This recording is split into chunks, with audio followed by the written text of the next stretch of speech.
Hey guys, welcome back to my channel. I am Danielle, aka Stitcherista, here on YouTube. And today is Wednesday, February 9th.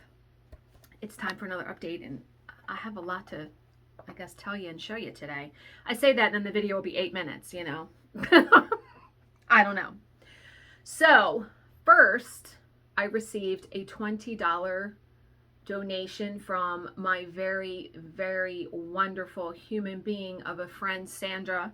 Sandra, thank you so much. I appreciate anybody who has joined my Patreon, who actually has rejoined the channel, because there's a bunch of people that have done that. It's all just wonderful, and it just warms the cockles of my heart. Like, I am just so humbled by people that want to devote their time and money to me. So very, very much appreciated. So last night, again, I was downstairs watching some floss tube before bed, and I was watching, and I'm going to pull it up. I was watching Made by Michelle McGraw, and I was drinking, I was drinking a Diet Pepsi, and she showed this pattern, and I literally almost spit my drink out. And when I show you this pattern, you're going to have the same reaction I did. Now, this is from the store called My Darling Plum.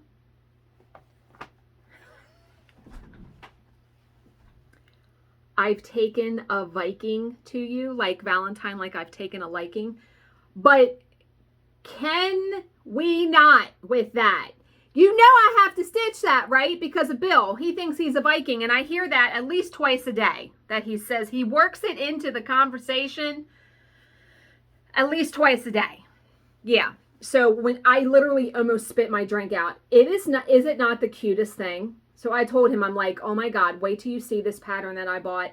After I stitch my coffee one, this is going to be the next one, because the next page is like a full page. So it's going to give me time to, like, I'm going to journal and write, Bill was diagnosed with Dampener's disease. Yeah, like this is going to be like a diary for me. Seriously.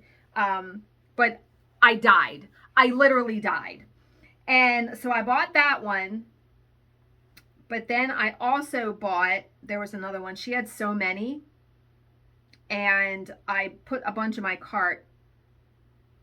And I also bought this one. It's called Chocolate Hugs and Kisses. Can you even? Look at that. Look at those cute little Hershey Kisses. I can't with the cuteness. She has tons of small patterns like that that are perfect for the junk journal. So I will, and I should be taking notes, because I'm going to be like, I'll link this down below, and then I'll forget. So I am going to make a note. My Darling Plum Etsy. So you guys, I'm going to link it right in the description box. Okay, so I need to download those, of course. What am I doing? I'm hitting things on my iPad. All right. And so yesterday, stitching. Yesterday, I finished the Be Mine by Primrose Cottage Stitches, and I've already done the journal page because I'm good like that. I had no work again today. We have a job tomorrow. It confirms, so I will be working tomorrow. And I actually filmed a video, which I'm going to put up after this one, showing how I use the Heat and Bond. Now, I say that the Heat and Bond Light will work. I actually recommend the Ultra Bond now that I've done the video. But are you ready for the page? Didn't it turn out so cute? Look at that. So here's the stitching. It turned out really good. Here's the stitching on paper. This is scrapbook paper. And then you'll see in the video why I wound up putting this here. I kind of cut that corner by mistake. Another little sticker, a sticker down here. And then I wrote on here, this is the project where I decided 18 count with one strand is for me, because I stitched this heart and this whole spot right here in one strand. And I think it just looks fantastic. I love the very delicate look of it, and it doesn't look messy, right? And then on the journal card, which you can pull out because this is like a little pocket, I wrote Primrose Cottage Stitches, Be Mine, 18 count Ada and Caramel, Seraphim Fabrics, called for DMC. So if anyone looks at this and is like, oh, what's that pattern? You pull out the card and it's all right there. And absolutely just loving this junk journal. I mean, just the idea of it. So the next page, of course, we know is this. And I'll show you the pattern I'm going to do. Now, a bunch of you said I should just cover this card with, I'll probably cover the back with a piece of scrapbook paper and journal on it.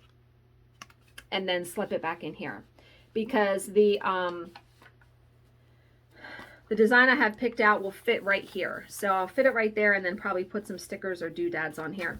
So the next project that I am going to be stitching is, it's also by Primrose Cottage Stitches. Let me pull it up on my markup. It is, let me go to the first page. It's called, what is it actually called? But First Coffee. And it only calls for 2 colors. And I picked Stitchy Witch Box. This is a color in cotton, Death Before Decaf for the brown color. I'm trying to use up, I have so many overdyed flosses. I'm trying to just use up stuff that I have, right? And then for the cup, I am using a variegated sulky. Ooh, nice. This one is 4016. Yeah. So, and I'm stitching it on. Already got it ready. Stitching it on. This is Seraphim Fabrics 18 count Aida in stone washed. Isn't that pretty? Like, this is going to look really good. Like, can we not? And then my cute little, I forget where I got that. So many needle minders I don't remember. And someone had asked me, and so I'm going to explain myself a little bit.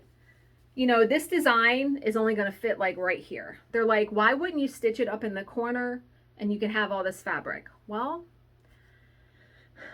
I'm just not that kind of person. Like, I like having room to work and I need to be able to reach the piece. Do you know what I mean? I'll stitch it probably down here so it's easy for me to reach. And I actually have cut this piece of fabric in half, meaning I had a fat quarter. So I'll be able to use this fabric for another project, but I don't like to use the same color like for everything. Do you know what I mean? I know that may seem a bit wasteful to some people, but to me, it's just how I do it. That's how I do it. Okay.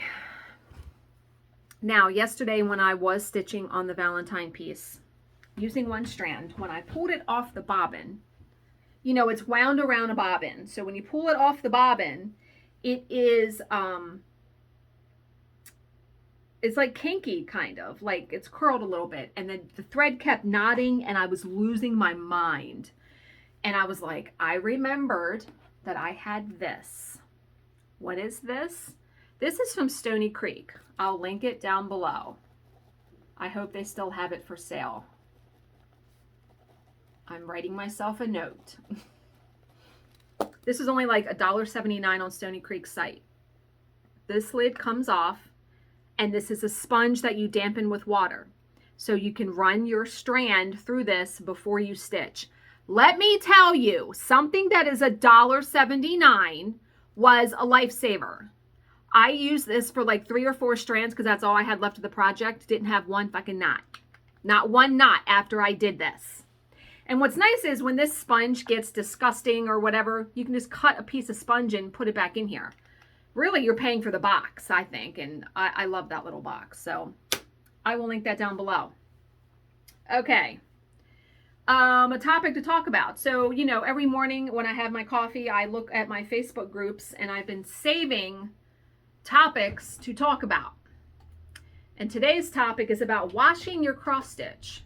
And this caught my eye because I have never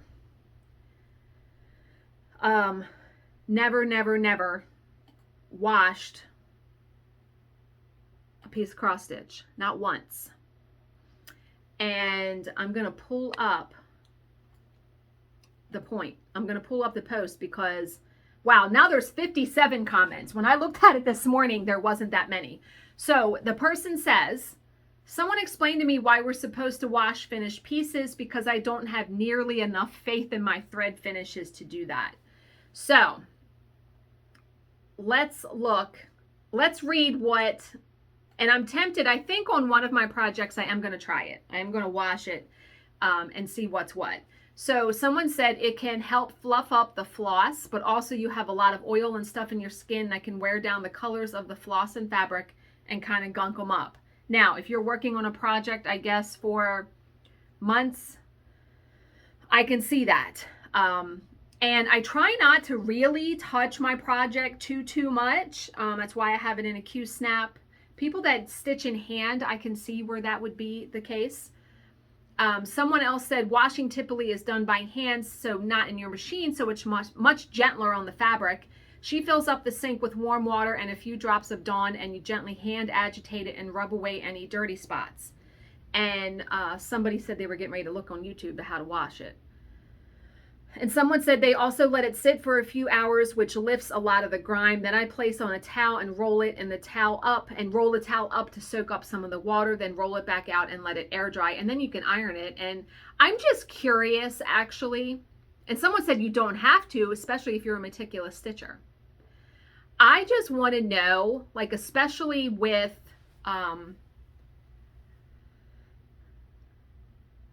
if you can see the fabric through your thread, I'm really wondering if it will plump up the floss enough that that would probably get rid of that. Do you know what I mean? So I'm going to have to try it on a project here. I'm going to have to try it on a project where I just use DMC, because some of these overdye threads are not color fast. So I would hate to stitch something and have the colors run.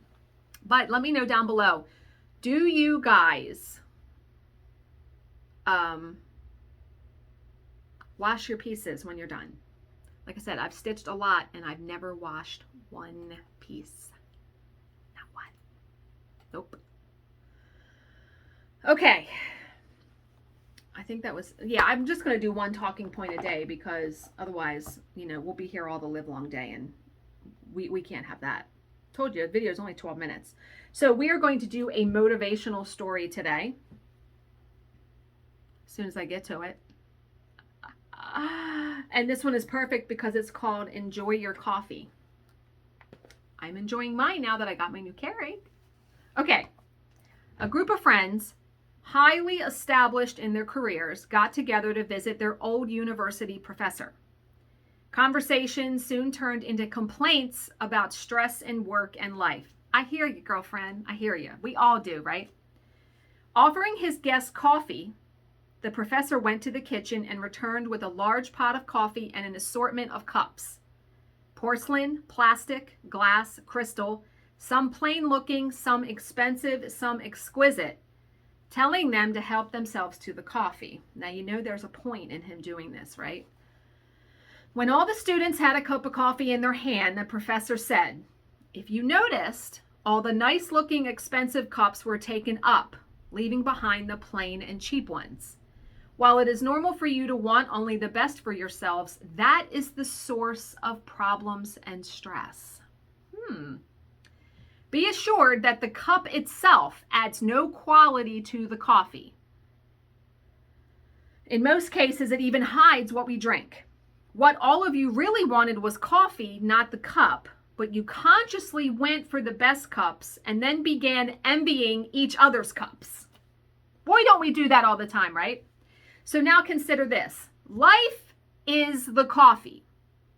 The jobs, the money, the position in the society are the cups. They are just tools to hold and contain life. And the type of cup we have does not define nor change the quality of life we live. Sometimes, by concentrating only on the cup, we fail to enjoy the coffee. Don't you love that? Just love that. The happiest people don't necessarily have the best of everything. They just make the best of everything. Live simply, love generously, care deeply, speak kindly, and enjoy your coffee. I absolutely love that, because it's so true. You know, there are some days where I really question my career choice, and at this point in my life, I'm not going to start another job. But I mean, there's times where, like, I will go through a kind of a dry period and not have any work. And does that mean I'm any less of a person or any less successful? No, it doesn't. Working at home affords me to do a lot of things that I would not be able to do working outside of this house. One thing is I probably wouldn't be doing a YouTube channel because, you know, some days our jobs end very early and I can do that, or if I don't have a job or I can fit it in the morning. You know, if I was having to get up and get dressed in like business attire and commute to a job, I would not have time to do that. I remember when I was married to my first husband and I still worked in a law office, my hours were 9 to 6. I worked 45 minutes away. So I would have to get up. I used to get up with him at like 5 or 5:30 so I could get some house cleaning done, get myself ready, and I was in the car by 8 o'clock. So get to work at 9, work until 6, and then I'm not getting home until 7 p.m. And by the time we have dinner, it's time to go to bed and do it all over again. So when am I doing any stitching or when am I doing any videos? So it's a trade-off. It's a trade-off, especially because when I think about, okay, could I be making, I mean, I make pretty good money doing what I do now with the person I'm working for. You know, Bill has expressed from time to time that he thinks I could have done better as far as a job or benefits or whatever. Yes, I have no retirement. That is the bane of working for yourself. But when I think about the wear and tear I haven't put on a car, I'll have my car for a long, long time. You know, no gas expense. I eat lunch at home every day. I don't have business clothes. I can wear what I want. I mean, I feel like it evens out. Do you know what I mean? Plus, I have business expenses, quite a bit, that I can take off of our taxes. So, yeah, I try not to feel like, okay, because I'm not making $150,000 a year, not even close to that, because I'm not making this huge amount of money, why does that define me as not having, as not being successful? You know what I mean? But yeah, so I love that. I love that because as I get older, I find myself wanting things much simpler. Oh my God, I was ready to forget the biggest piece of news before we learn another entry of how to unfuck ourselves in 2022. So I have hemmed and hawed about this for a month now.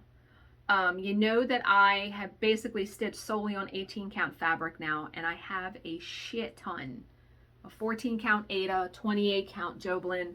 And I mean, I have a whole lot. And I'm like, I've hemmed and hawed whether to sell it on eBay, because that's the easiest way for me to sell it in lots, okay? And today I finally did it. I just said, I looked at it and I'm like, even if down the road, if somehow I can't stitch on 18 count anymore for some reason and I have to go to a different count fabric, I will just buy fabric again.